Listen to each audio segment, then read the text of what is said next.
नमस्कार। आज की इस प्रातःकाल की जीवन दर्शन यात्रा में आपका स्वागत है। जीवन में लगातार चलने, दौड़ने, भागने, भटकने से क्या मिला और क्या मिलेगा, इस विषय पर समय समय पर हमें मौन, मुक्त, निष्काम, एकांत, साक्षी अवस्था में रहते और जीते हुए मूल्यांकन करते रहना चाहिए। मित्रों, हम लगातार किसी न किसी क्रिया में लिप्त रहते हैं। सुबह से शाम तक 365 दिन, जन्म से लेकर अब तक आज तक हम हमेशा किसी न किसी कर्म को करते रहते हैं। एक वो कर्म जो सहज स्वाभाविक रूप से घटता है, दूसरा वो कर्म जो हम संघर्ष के जरिए अपने विनय, विवेक, बुद्धि के जरिए करते रहते हैं। लेकिन हमारा कर्म सबसे ज़्यादा हमको प्रभावित करता है, प्रेरित करता है, जागरूक करता है।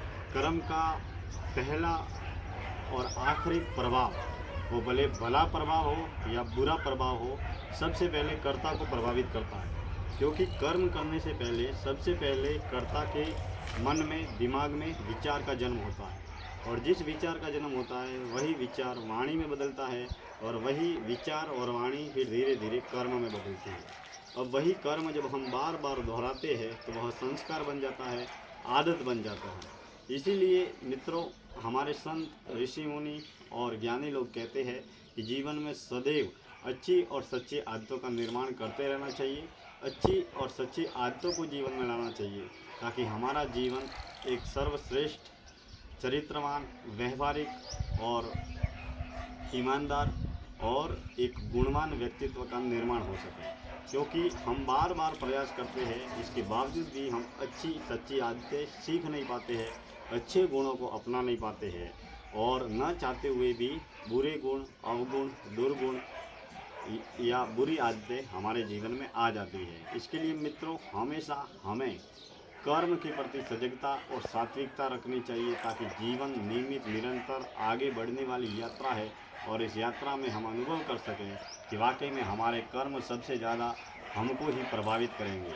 मित्रों, हम अब तक, आज तक, जन्म से लेकर अब तक आज तक जो कुछ भी देखा है, पढ़ा है, सुना है, जब हम ध्यान की अवस्था में आंखें बंद करते हैं तो वही जीवन हमारे सामने आता है, वही जीवन हमारे पास में आता है, वही भली बुरी स्मृतियाँ, किसी का दिल दुखाया है, किसी का भला किया है, किसी का अच्छा किया है, किसी का बुरा किया है, जब भी हम मौन, एकांत, शांत और ध्यान की अवस्था में बैठते हैं तो सबसे ज़्यादा हमारा मन सबसे ज़्यादा उपद्रव मचाता है, आकुल व्याकुल रहता है। क्योंकि ध्यान मन की कसरत है, ध्यान मन का व्यायाम है। ठीक इसी तरीके से योग और प्राणायाम करने के लिए हम शरीर की कसरत करते हैं, उसी तरीके से मन की जो कसरत है या मन का जो व्यायाम है वो है ध्यान।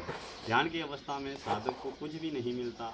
शुरुआती दौर में सबसे पहले उसका पहला और आखिरी सामना उसके मन से होता है, मन के विचारों से होता है, विकारों से होता है और अहंकार से होता है, किए हुए कर्मों से और जिए हुए जीवन से होता है। क्योंकि हमारे इस जन्म से पहले जो जन्म था उसके बारे में हम अनभिज्ञ है, कोई भी कुछ भी नहीं जानते, और ठीक उसी तरीके से इस जन्म के बाद में कौन सा जन्म होगा उसके बाद भी बारे में भी हम कोई भी कुछ भी नहीं जानते। इसके लिए मित्रों, जीते जी जीवन को जागरण का अवसर देना चाहिए। इस पल, इस क्षण, वर्तमान अवस्था में क्या हो रहा है, क्या कर रहे हैं, इसके प्रति सचेत और जागरूक रहकर जीवन को मौन मुक्त अवस्था में देखता रहना चाहिए। यही जीवन का एक महान मूल्यवान प्रयोग है। जब इस प्रयोग की और हम प्रायोगिक रूप से आगे बढ़ते हैं तो जीवन के गहरे तल पर समझ विकसित होती है। आज की इस जीवन दर्शन यात्रा में मैं दिनेश्वर माली आप सभी का तहे दिल से आभार व्यक्त करता हूँ। बहुत बहुत धन्यवाद।